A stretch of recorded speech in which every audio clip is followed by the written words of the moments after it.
Yeah, little I ain't got no, you know.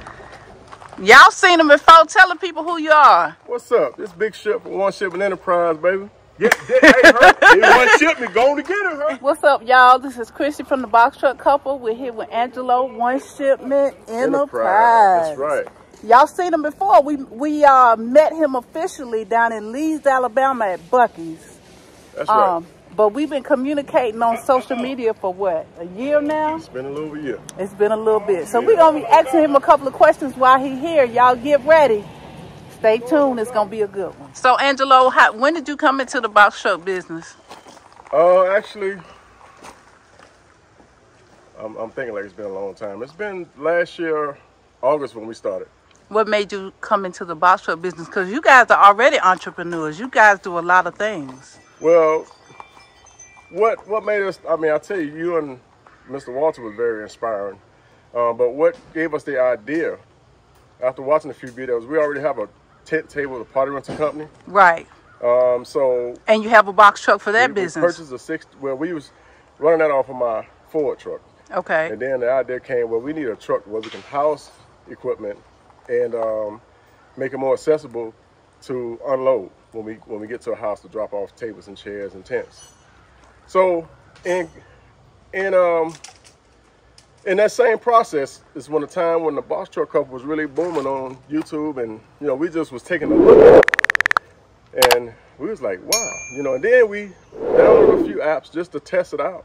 You know, Mothership and GoShare, and we was able to get some hits after my wife decided to go ahead and start the business. You know, she did a FMSA and she got DOT and all the other good stuff. And some of your counsel was also part of we had a consultation setting up the company. So once that happened, and we just decided, you know, we went through Penson and got our 16-foot party rental truck, and we was able to get some opportunities with that once we set up the company for the freight business. Right. And we told them, let us know if you get a 26-footer. Okay. And that was about a month and a half or so later, that opportunity happened, and we was able to, you know, to purchase a bigger truck with the lift gate and, you know, a Hino, which is something that we was interested in up front when we heard what trucks to get and what trucks not to get. Not saying nothing foul about any other trucks, but that was one that we was kind of keen on. Right. Only to get there and find out it was a manual. But, this is a stick? Yes. Okay. Unfortunately for me and my wife, we knew how to drive a stick in our later teens and young adulthood. So we just had to get the gist of a truck. Right. And it took a few months, but once we got the kinks out, we became pros, and now we look at automatics like, what y'all doing? Because back in our day, people taught you how to drive on a stick. I learned on a 4-speed. Right. But my daddy drove an 18-wheeler, so I told my daddy Mars to clutch up when I was around 18. Okay. And that's how I learned tearing up a clutch. But hey, after that, I became a pro at it. A pro. So you know, it took some getting reacclimated, but we got it now. Okay. And even as a company and getting loads, we still reached out to y'all, you know, when time came. So, you know, just watching some of the heavy hitters that we consider straightforward, down to earth people. I mean, it's y'all just like family to us. You know? Right. Family away from family. So I'll tell you, when you start any business, if it's something you want to learn, and sometimes you see a person who's good at it or seem good at it, well, any business that you want to learn, you got to partner up with those who are doing it. Right. And I tell you, it was just like heaven sent having y'all in close proximity to where, you know, the areas that we live in. You know, stay in the same county, and we'll just keep it at that. Right. For the sake of videos, but it was a blessing. Absolutely. Yeah. So. You mind if I take a look at the stick? Go ahead. Go right ahead. Okay. I mean, but we're still looking for an automatic, though. At times. Okay, so you go. So this is Angelo's setup. As you can see, he has the manual stick here. He has accessories here so he can plug up when he's out on the road. Phone mount there. ELD, etc. So this is his truck. Angelo, since you've been in the business, what barriers have you run into trying to make money out here? Oh, just consistently trying to stay booked. Yeah. You know, with good rates, and just learning the partial partial take of it. Yeah. So, you know, just learning that much is given, much is required. Just staying on the grind. You know, when you get into a business, I found out a long time ago, because this is our third business. You have to stick and stay. Right. But you know, there's going to be some pitfalls, and part of our pitfalls was just when you're dispatching yourself. That's not always the easiest thing. Right. So once we got past 6 months in the business to a year, it became a lot more easier as far as the floodgates opening up. I'm glad you said that, because a lot of people come into the box truck business thinking week one they're going to make $6,000, $10,000, $20,000 because of things that they hear on the internet or YouTube or what have you. But you made a valid point. It takes time to really learn how to negotiate with brokers, learn how to find good loads, build relationships, and really start being consistent. So thank you for bringing that out. Definitely. So what do you do to make money in the box truck? Like, what kind of loads are you running? Is it just Amazon? Do you even run Amazon, or what do you? I'm, you know, trying to get prepared for peak, so I am running.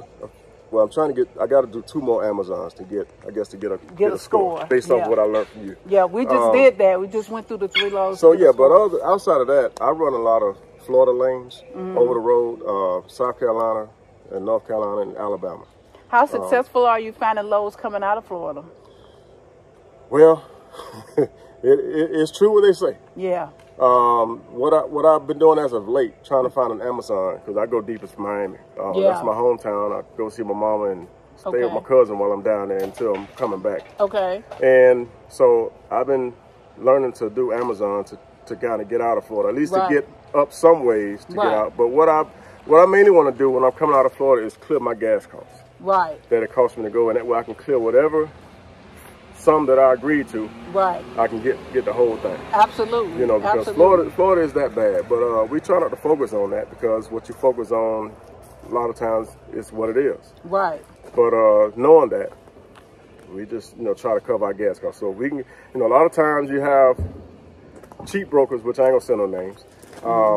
TQL, but we ain't gonna call no names. TQ, but I'm gonna leave the last letter out. You said thank you. They'll have you going 700 miles and for $400. Yeah. And the sad part is people take that so quick.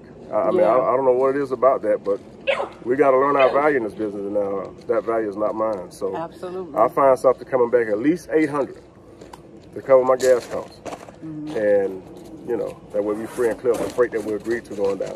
Absolutely. If you could say one thing to encourage other people coming into the business or getting ready to come into the business, what would it be?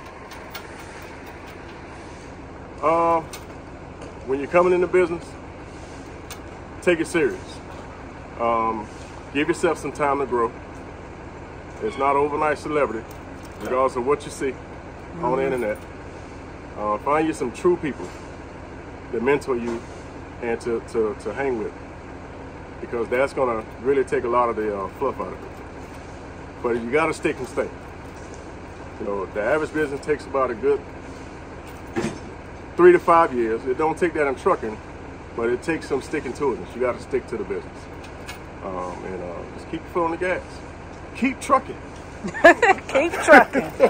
Thanks, Angelo. Yes, ma'am. Pleasure always, anytime. He